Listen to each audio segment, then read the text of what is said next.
Bom dia, boa tarde, boa noite. Sou o professor Roberto Claro, professor de História, e estou apresentando a vocês mais uma atividade de História do Ceará, exercícios, comentados para que vocês consigam, pessoal, aprender o conteúdo e que vocês consigam tirar as dúvidas de vocês que vocês tiverem através dessas aulas. Eu acho muito importante compartilhar esse conteúdo, já que muitas pessoas não têm recursos para procurar um cursinho, então procuram conhecimento através do YouTube. E desde o ano de 2021, quando houve um último concurso, eu me coloquei à disposição através dessas videoaulas aqui para os alunos. E se você chegou hoje nesse conteúdo, não está inscrito no meu canal, se inscreva, dê aquela força. Se você está inscrito, se você não está inscrito, mas quer dar uma curtidazinha, pode curtir, pessoal, que eu agradeço a todos vocês. Gente, faço que nessa galera aqui, assistam as aulas com atenção, prestando atenção, e qualquer dúvida, eu tenho aqui meu contato, meu zap, é só conversar comigo para agradecer, para elogiar, para criticar. Fique à vontade, eu estou aqui para ouvir todos vocês. Bom, a primeira questão que nós apresentamos é essa daqui, pessoal. Fala sobre a sedição de Juazeiro. Então, sobre o episódio conhecido como a sedição de Juazeiro, é correto afirmar o quê? Letra A. Apesar de a motivação política ter se originado na capital do estado, Fortaleza, os eventos da sedição de Juazeiro ocorreram apenas na região do Cariri cearense, principalmente na cidade de Juazeiro do Norte, Crato e Barbalho. Falso. Como o enunciado da questão, não, o enunciado da opção fala, pessoal, a motivação se originou em Fortaleza, mas os eventos não ocorreram apenas na região do Cariri, certo? Ocorreram também aqui na capital cearense. Então a letra A é falsa. Letra B. A luta dos sediciosos contra os rabelistas ultrapassou os limites do Cariri. Os revoltosos marcharam sobre Fortaleza, derrubaram o governo de Franco Rabelo e restabeleceram os interesses das oligarquias cearenses. Letra B, verdadeira, viu, pessoal? Lembrando, pessoal, que os rabelistas era a polícia militar do estado do Ceará, Todo o contingente foi transferido para lá, cerca de 500 soldados na época. Nós estamos falando aqui de um episódio que aconteceu em 1913, 14, certo? Então, é um conflito que as forças rabelistas são somente militares. Letra B, opção verdadeira. Perceba como a letra B ela é diferente da letra A, porque os revoltosos marcharam sobre Fortaleza. Então não foi apenas o Cariri, e sim Fortaleza também, que se viu com aquela ameaça, de que os sertanejos iriam derrubar o governo, iam promover desordens, não. Eles vieram aqui até Fortaleza de trem. Letra C. A participação do padre Cícero Romão Batista nesse episódio foi bastante limitada. Falso, pois Floro Bartolomeu, político amigo do padre, apoiava Franco Rabelo. Falso também. E se opôs à participação do líder religioso no conflito contra o governo. Pessoal, o Floro Bartolomeu ele fez uma espécie de uma trincheira cercando a cidade de Juazeiro, que era o chamado Círculo da Mão de Deus, a Mãe de Deus, O padre Cícero, ele benzia as pessoas, benzia as armas. Então, logicamente que ele teve uma participação importante nesse movimento. E até porque as pessoas se colocaram como escudo do padre Cícero, Então, a importância dele era grande. Então, quando você fala que ele foi limitado, a letra C também ela é falsa. Letra A e C, falsa. Letra B, verdadeira. D. Mesmo tendo uma importância simbólica, a sedição de Juazeiro não influiu na política local, uma vez que a imposição de um governo ligado à política das salvações não alteraria o controle do poder no estado do Ceará. Letra D, falsa, porque o governador do Ceará, no caso aí, Franco Rabelo, ele foi deposto, como está lá em cima na letra B, ele foi deposto, justamente por conta dessa manobra política que é chamada política das salvações.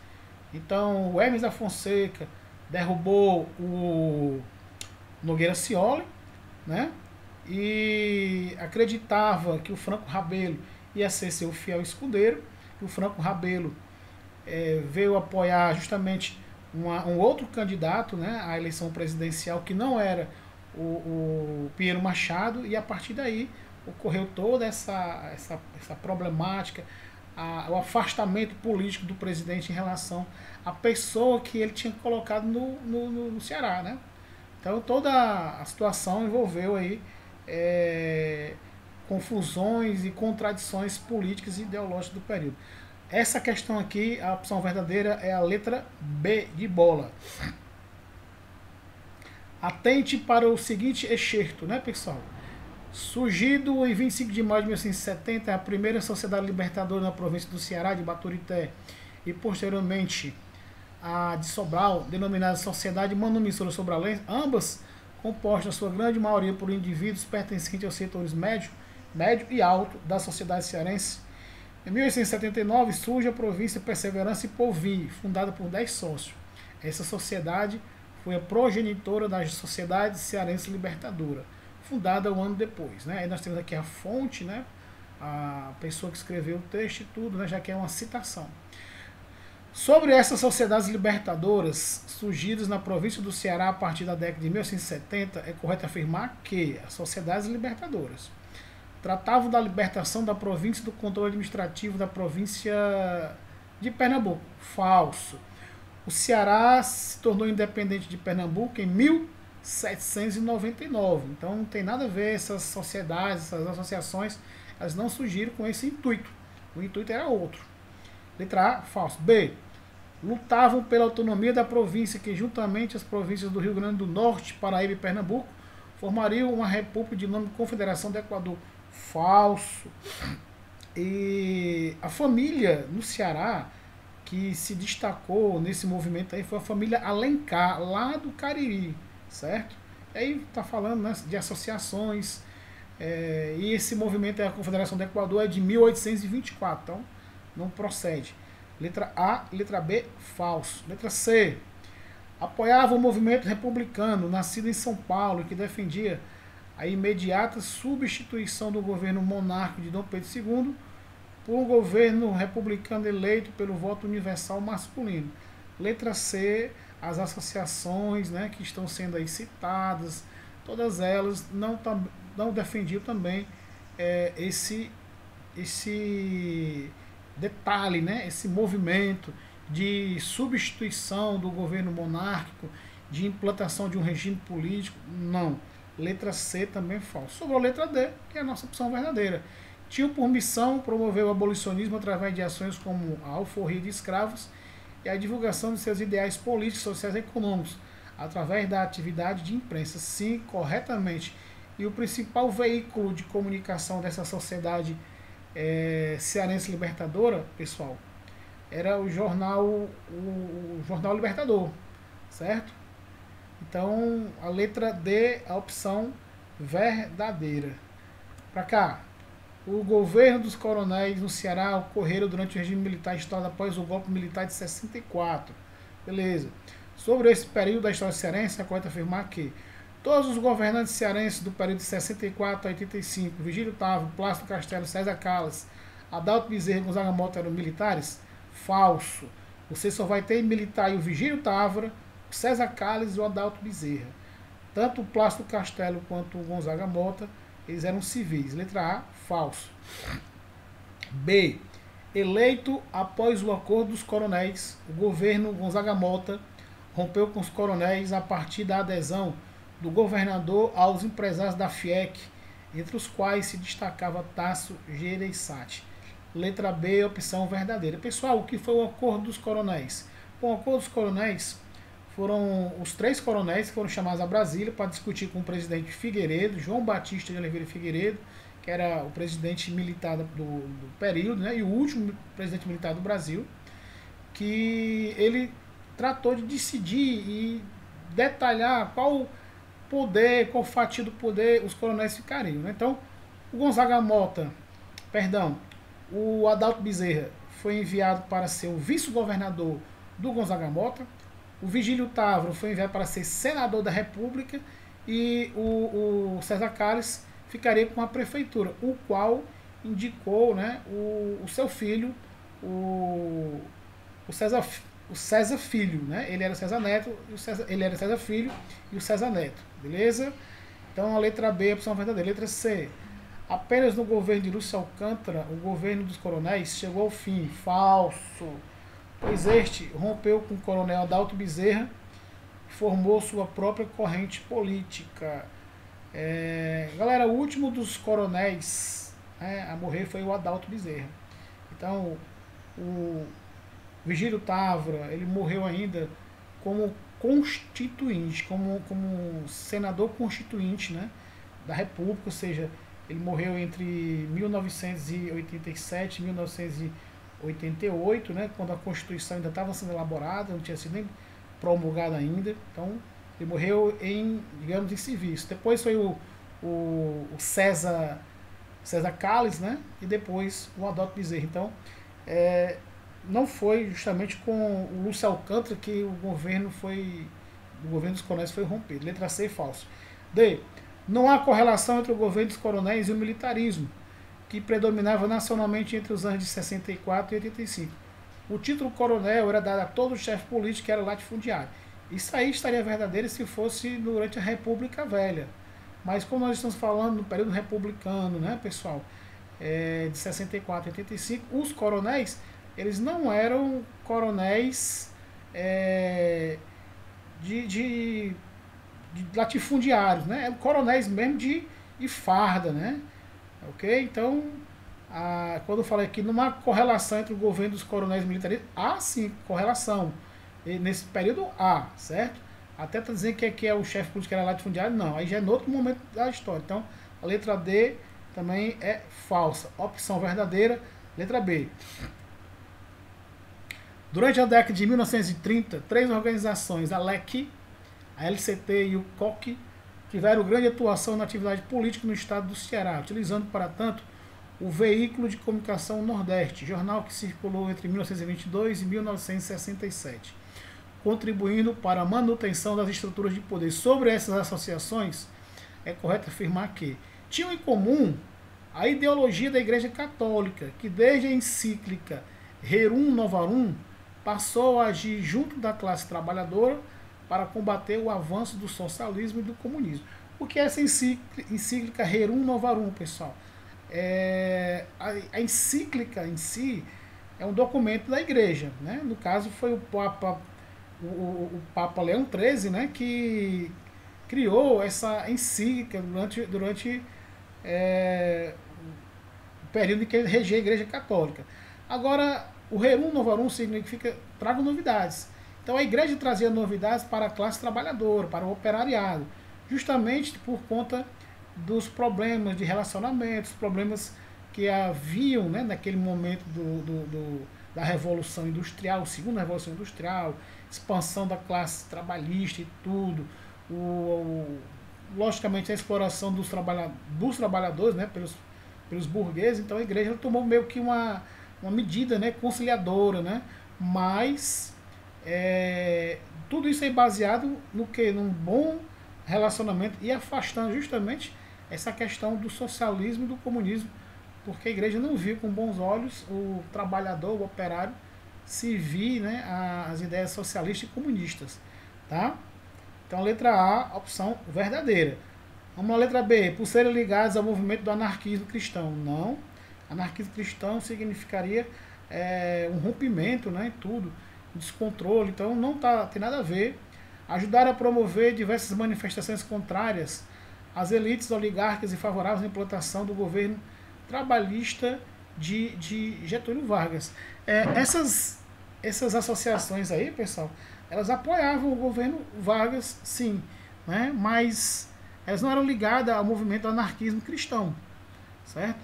Agora, logicamente, né, que com esse favorecimento ao governo varguista, mas era com aquela observação, com aquela reserva, com aquele olhar assim enviesado, olhando para as influências ideológicas, né, tanto do sindicato quanto dos trabalhadores, né, do sindicato principalmente, que eram vigiados, né, ostensivamente, e eram controlados pelo Getúlio Vargas. Letra C. Então a letra B é falsa também.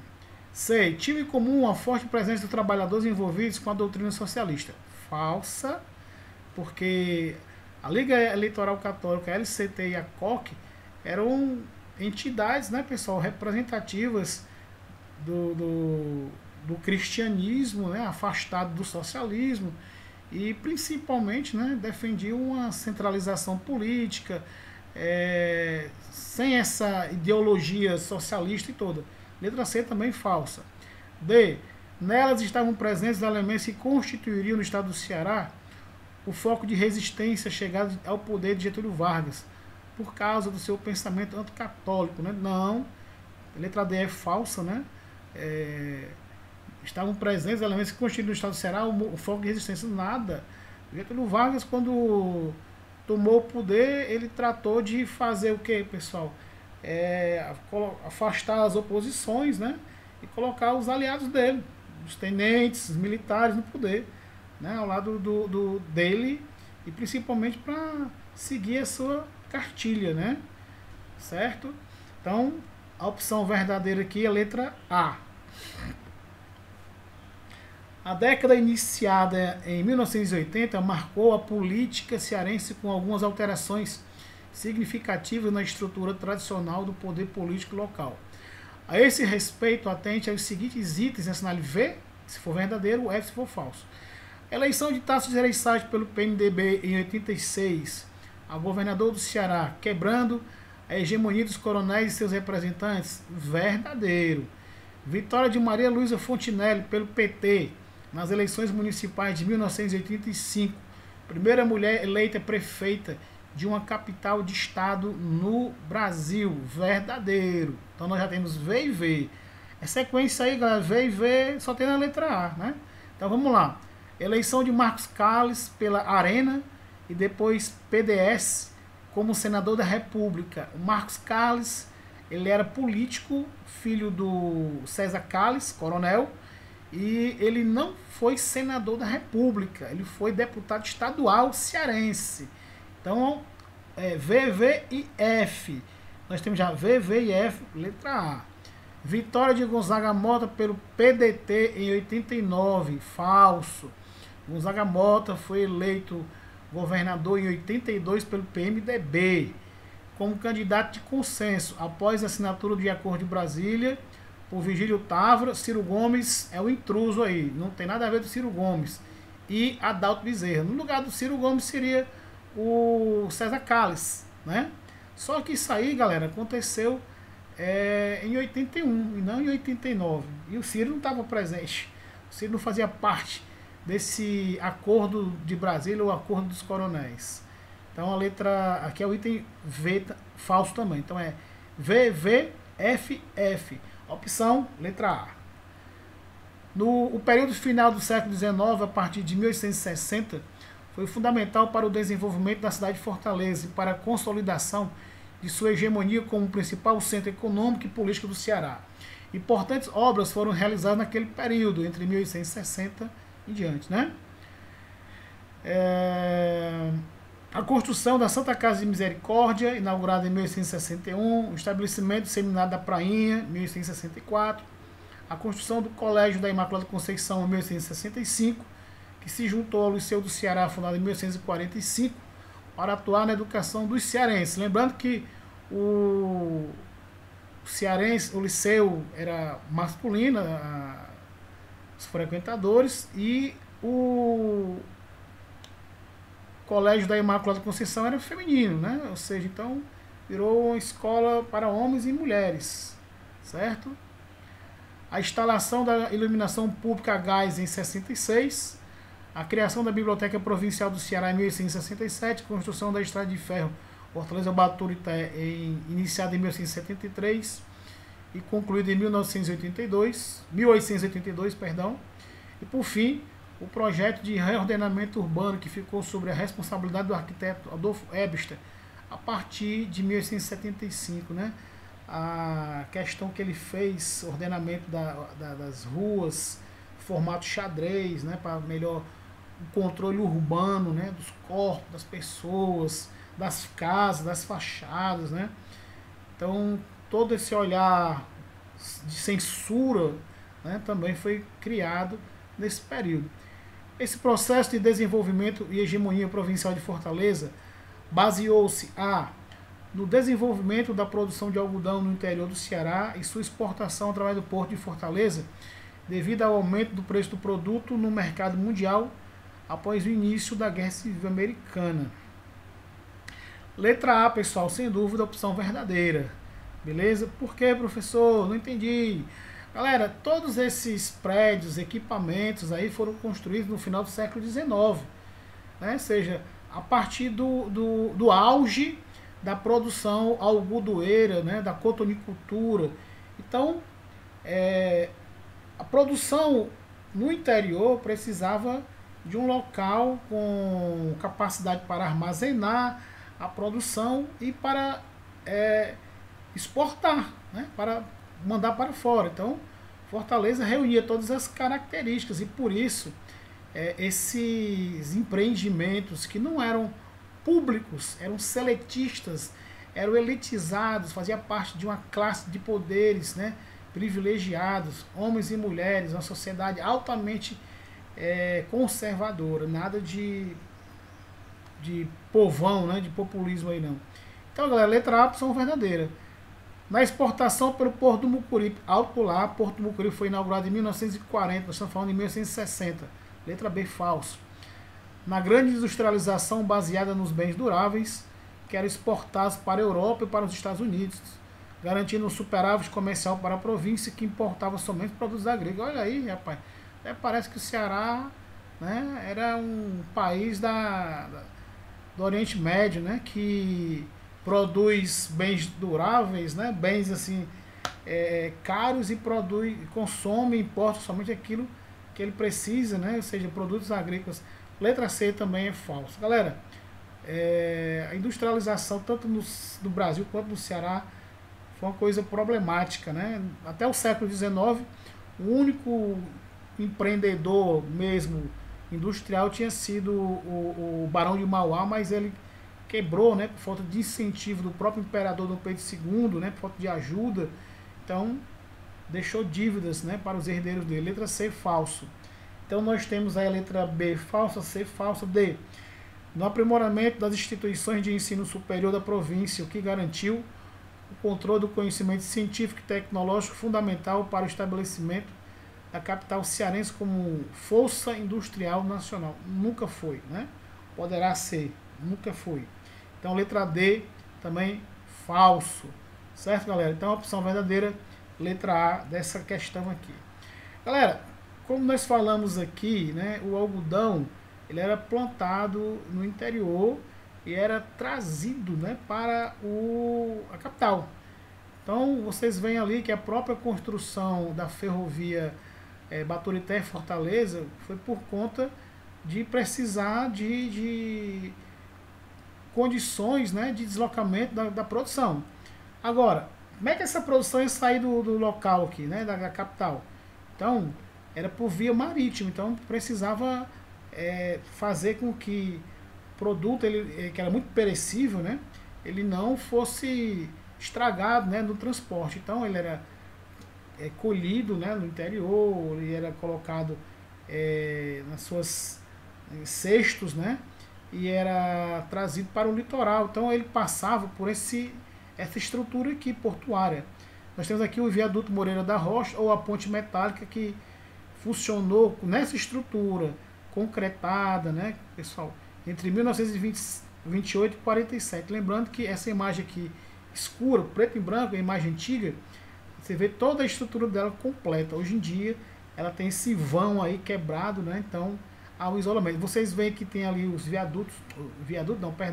os guindartes ali, né, pessoal, que depois foram desmontados, né, e essa própria região aí, ela caiu no acaso, né, no esquecimento, a população, a comunidade, a própria região central foi abandonada, porque se privilegiou a construção de bairros mais nobres, né, Aldeota, Meireles, Avajota, cidades, bairros de outra direção, no sentido aí do oeste, né?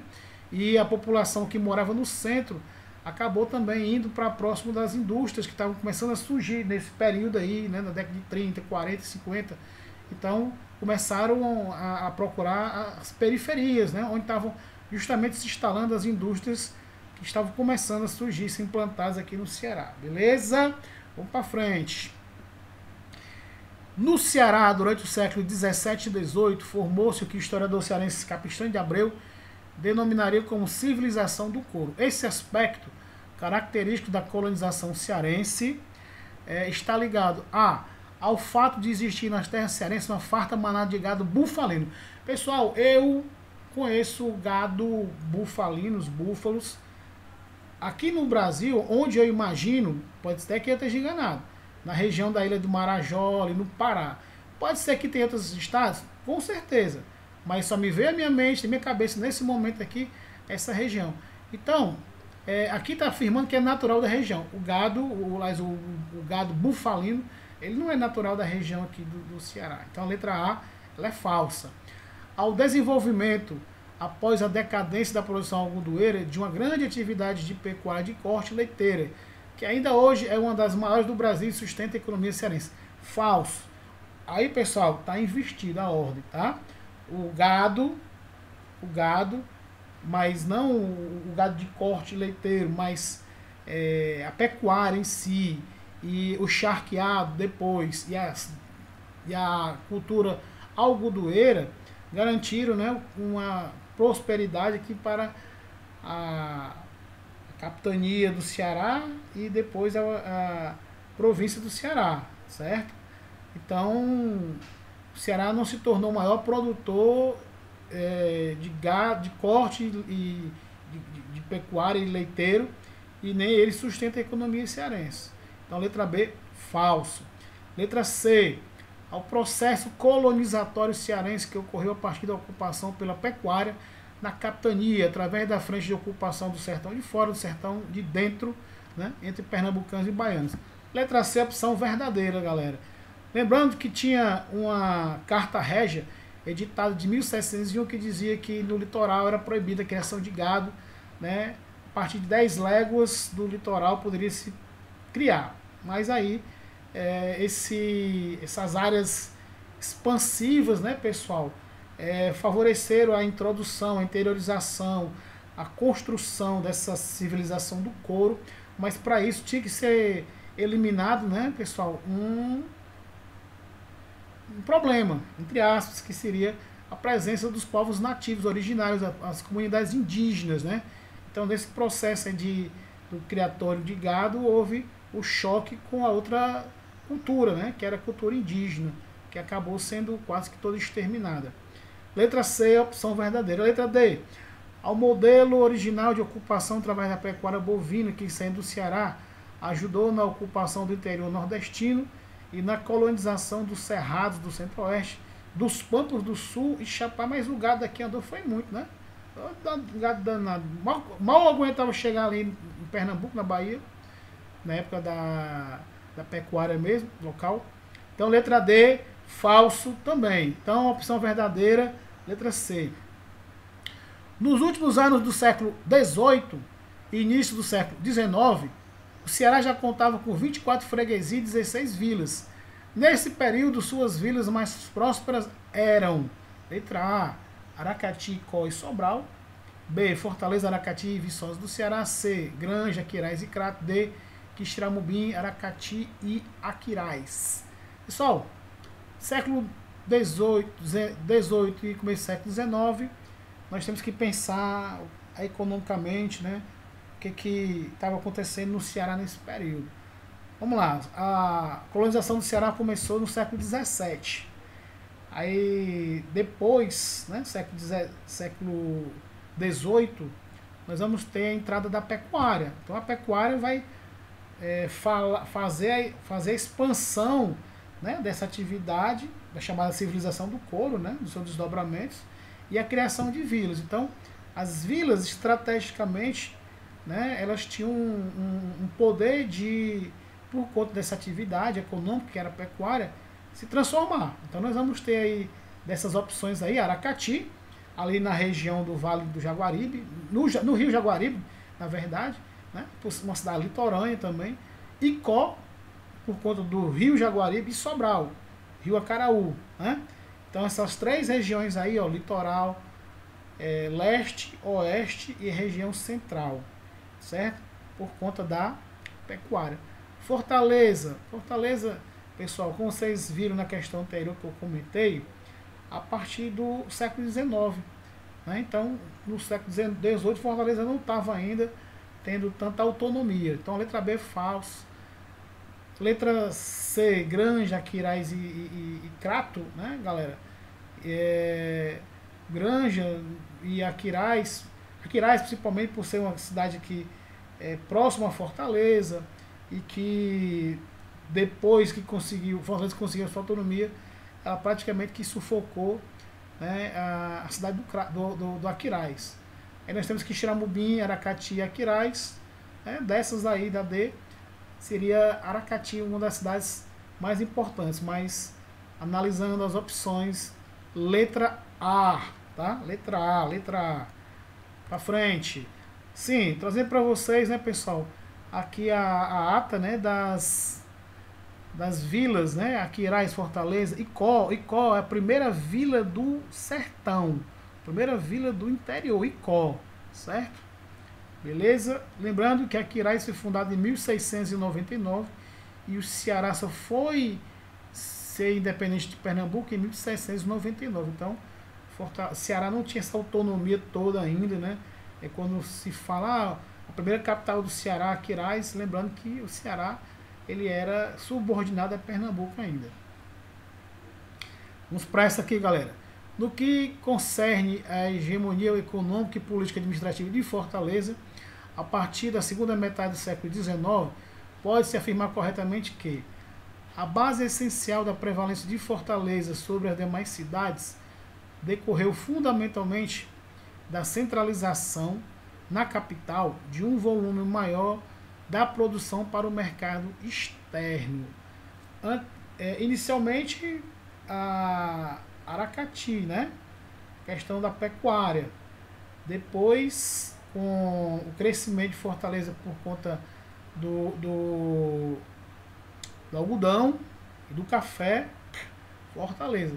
Vejam que século XIX. Desde os princípios da colonização, letra B, Fortaleza já despontava como um núcleo urbano, econômico e político dominante, principalmente em razão das charqueadas. Falso, é porque o gado é criado longe, no interior, né, longe do litoral. Então, letra B, falso. C, mais importante do que a produção algodoeira, a cultura e a comercialização externa do café permitiram ampliar as atividades econômicas de Fortaleza, dotando-as de equipamentos e serviços. C, falso, mais importante do que a produção algodoeira. A produção algodoeira superou em muito a produção cafeeira, aqui no Ceará, beleza? Letra C, falso. D, nos anos situados entre 1860 e 1880, o porto de Aracati era ainda privilegiado em relação ao porto de Fortaleza, em virtude de possuir maior fluxo de embarcações que transportavam produtos para o mercado internacional. Falso, como eu falei para vocês, né, pessoal? Fortaleza, no final do século XIX, ela se tornou a capital, uma cidade próspera, rica, desenvolvida, né, e atraía justamente a atenção dos comerciantes estrangeiros. E o fluxo era maior aqui para Fortaleza, apesar da dificuldade da atracagem, né, do embarque e do desembarque das mercadorias, produtos e pessoas. Beleza? Então nós temos como opção verdadeira a letra A. Beleza? À frente, galera, correndo ao tempo. Atente ao seguinte excerto, né, pessoal? Excerto, né? A produção do algodão para exportação ou indústrias da fiação e tecelagem de Fortaleza era o principal fator que fazia crescer o cofre dos capitalistas cristãos do Ceará. Vale lembrar que a principal expressão comercial da década de 1930 ligava-se intimamente ao algodão, né? Aí tem a fonte, tem o autor do local dessa citação aí foi tirada, né? Considerando o excerto acima, e os desdobramentos da atividade algodoeira no Ceará na década de 30, analise os seguintes itens. 1. O aparecimento de várias fábricas e lojas de tecidos que diariamente ganhavam destaque nos jornais da cidade de Fortaleza e sua multiplicação em grande número pelo interior do estado do Ceará. Item 1 é falso, né, galera?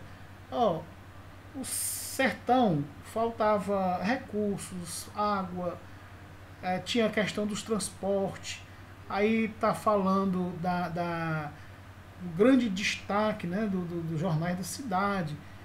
Então a letra 1, aliás, o item 1, ele é falso, beleza? 2. O surgimento de uma mão de obra especializada, oriunda dos retirantes da seca, que passaram a vender sua força de trabalho a essa indústria. O item 1 e 2 são falsos, tá? Mão de obra especializada. Galera, daqui a pouco eu comento. O fortalecimento do controle da indústria sobre os homens vindos do sertão fugindo da seca em busca de emprego, pelo fato de que o grande número de famintos aumentava a oferta de mão de obra barata. Pronto. O item 3, verdadeiro. Então nós só temos o item 3 como verdadeiro, que é a opção B. Agora vamos falar sobre a década de 30.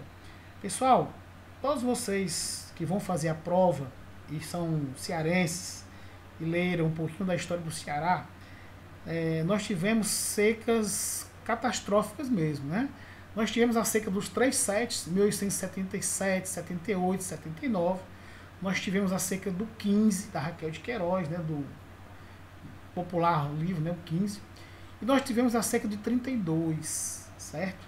Então, nesse período aí, havia uma grande migração de pessoas do sertão para a capital. Pessoas que eram habituadas a lidar com o gado, com a pecuária, a lidar com a agricultura.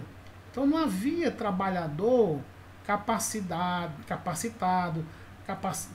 técnico, né? Pessoas com habilidades ou mão de obra especializada. Então por isso que a letra A e B, além da seca, grande seca de 32, ela criar um êxodo, né, enorme, as pessoas, a economia toda ela parou, fome alarmante, mortandade altíssima também. Aí, logicamente, né, aqui na capital houve esse aproveitamento dessa demanda, né, de pessoas famintas, miseráveis, pobres, né, e atrás de emprego. Então a mão de obra era barata. Então nós estamos nessa opção, nessa análise, nós vamos ter o item 3 como opção verdadeira, que é a letra B. Aí, voltando a falar sobre a seca, nós temos aqui, ó, a questão aqui fala da seca de 30 a 32, né? O efetivo dos campos de concentração dos flagelados. Pessoal, no Ceará, sim, nós tivemos campo de concentração. Não aqueles campos onde se matavam as pessoas deliberadamente, mas aqui se matavam as pessoas de raiva, de doença, de fome. A pessoa saía do sertão com fome e vinha e ficava dentro de um campo de concentração, cercado, vigiado, sem receber assistência, atenção, alimentação adequada, tá? Então, as pessoas vinham com um problema aqui e encontravam outra. Então, é a matéria do jornal O Povo de 20 de junho de 32, né? No futuro, os campos teriam ainda muito mais pessoas. Essa aqui é de junho de 32. Vejam bem, Ipu, 6.500 pessoas confinadas. Fortaleza, 1.800. Quixeramobim, 4.500. Senador Pompeu, 16.000 pessoas. Cariús, 28.000 pessoas. Buriti, 16.000 pessoas. Então, as pessoas estavam tentando escapar da seca e eram colocadas dentro de campo de concentração, que acabava favorecendo, né, pessoal, a concentração de doenças e mais problemas ainda. Só para vocês visualizarem aqui, ó, são as cidades, né, que foram instalar campo de concentração: Crato, Cariús, Senador Pompeu, Quixeramobim, Ipu e Fortaleza. Dois locais, né? Ali na estação do Otávio Bonfim, ali na Bezerra de Menezes, por exemplo, naquelas redondezas ali funcionou o campo do Urubu, que depois veio o nome de Pirambu, né? e outro bairro também lá, que agora eu não me lembro o nome. Mas se você quiser conhecer mais, eu tenho esse vídeo no meu canal, você pode ler e conhecer melhor a questão dos campos de concentração. Sou esperto, não deixei dúvida para vocês não. Posso estar esquecendo agora aqui. Vamos para frente.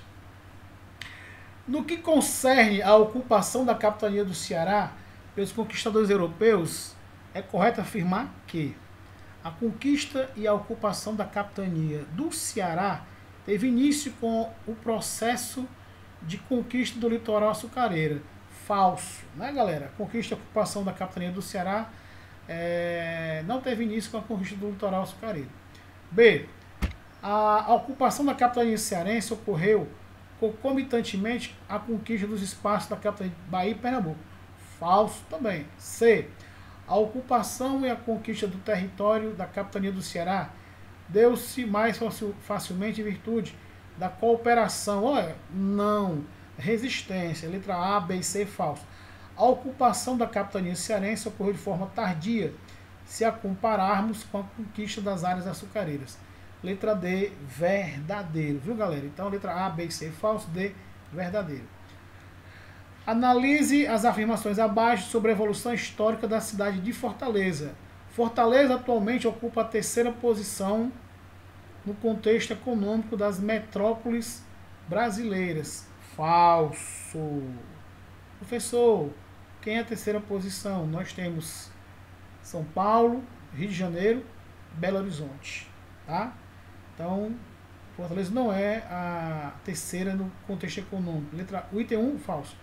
No passado, Fortaleza estabeleceu acirrada competição com Aracati e outras cidades cearenses, até alcançar a posição de capital do estado.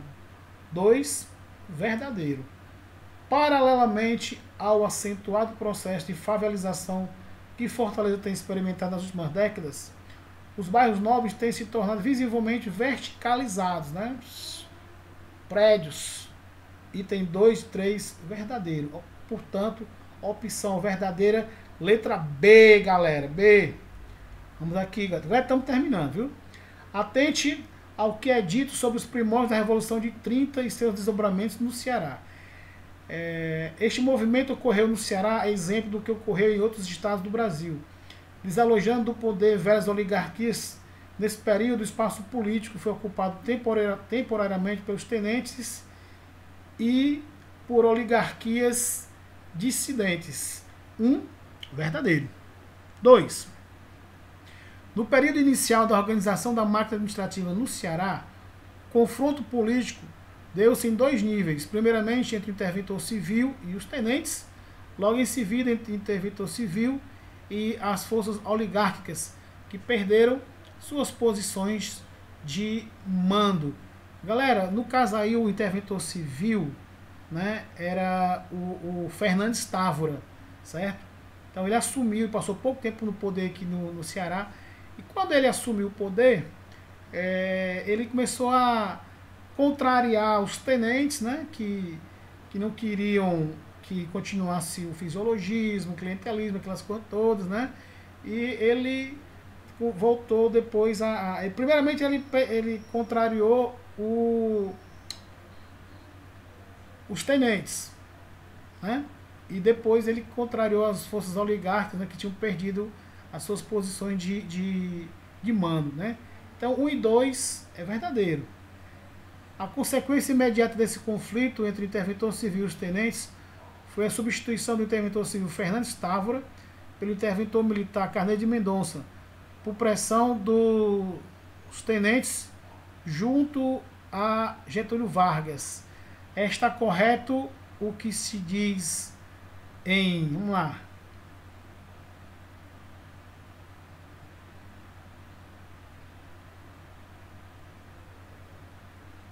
Galera, 1, 2 e 3 são verdadeiros, certo? Então, o Fernandes Távora, ele foi substituído pelo Carneiro de Mendonça, justamente por pressão dos tenentes, né?